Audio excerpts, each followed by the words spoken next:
Is everybody familiar with the expression, give a man enough rope and he'll hang himself? Hey YouTube, Jesus Freak with you once again. I want to talk to you guys about slavery. You just know this is going to be good, don't you? What I want to do is I want to talk to you guys about how people have misunderstood. Brace yourself. What is slavery? I think all of us are familiar with the negative imageries of secular slavery.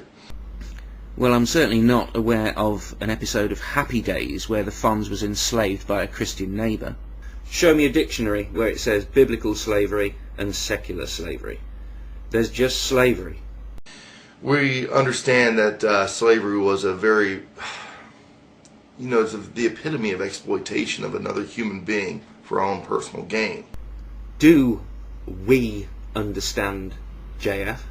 Do we understand? Because it seems that you don't understand at all. But what about biblical slavery? Now it's very clear that slavery in the Bible is totally different than slavery that we're familiar with. Very clear. Totally different.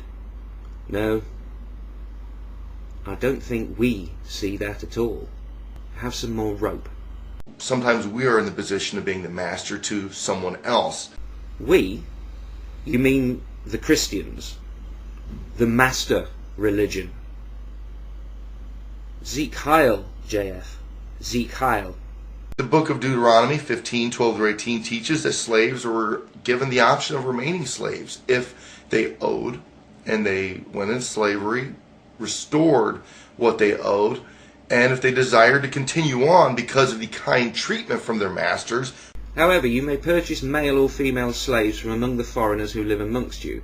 You may also purchase the children of such resident foreigners, including those who have been born in your land.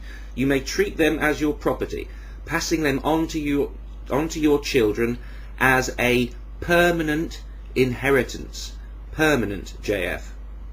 Leviticus 25:44. Slaves would say, hey, you know what, this is better than me going out and trying to succeed in struggling, and I'll just stay on with a slave owner and be content. That was an option that was exercised quite frequently. I bet it was. We're going to need more rope. If his master gave him a wife while he was a slave and they had sons or daughters, then the man will be free in the 7th year, but his wife and children will still belong to the master.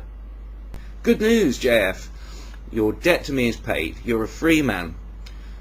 The bad news is your wife and kids stay with me.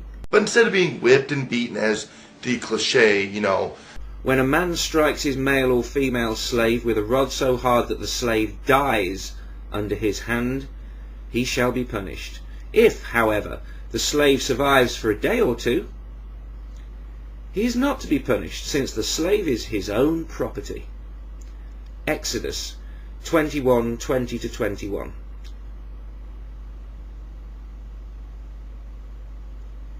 And final, someone may say, well, what about conquering? You go in, you conquer a town, and now they're slaves. Oh, the brutality.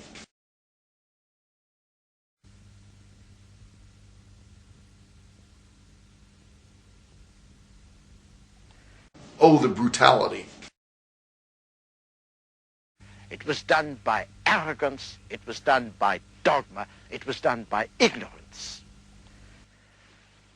When people believe that they have absolute knowledge with no test in reality, this is how they behave. This is what men do when they aspire to the knowledge of gods. In the end, the words were said by Oliver Cromwell. I beseech you in the bowels of Christ, think it possible you may be mistaken. Sin is one of the reasons of slavery. No, it's not. It's just a justification for it by monsters. You have to remember that God is sovereign. No! You have to question whether this God exists.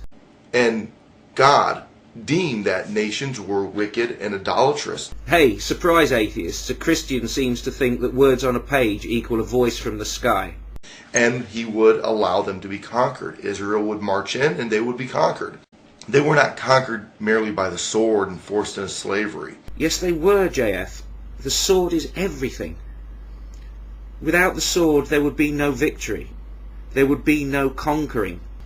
Hey, you lot in the city, come out and be our slaves. You got any swords with you? No? Well, fuck off then.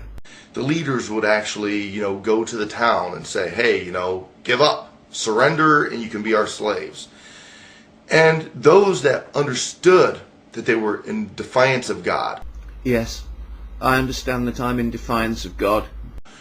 That wanted to restore themselves to God's graces. Yes, I want to restore myself to God's good graces.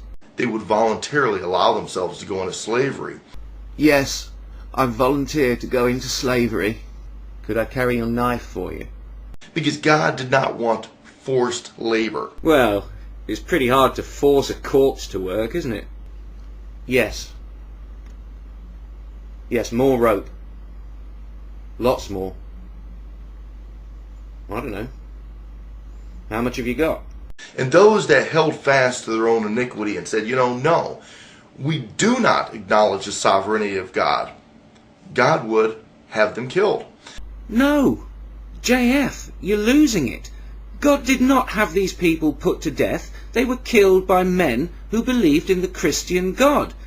You're saying that I, as somebody who rejects Christianity, should be killed. You're telling every atheist on YouTube that they should be killed or they should become the slaves of Christians. For God's sake, think.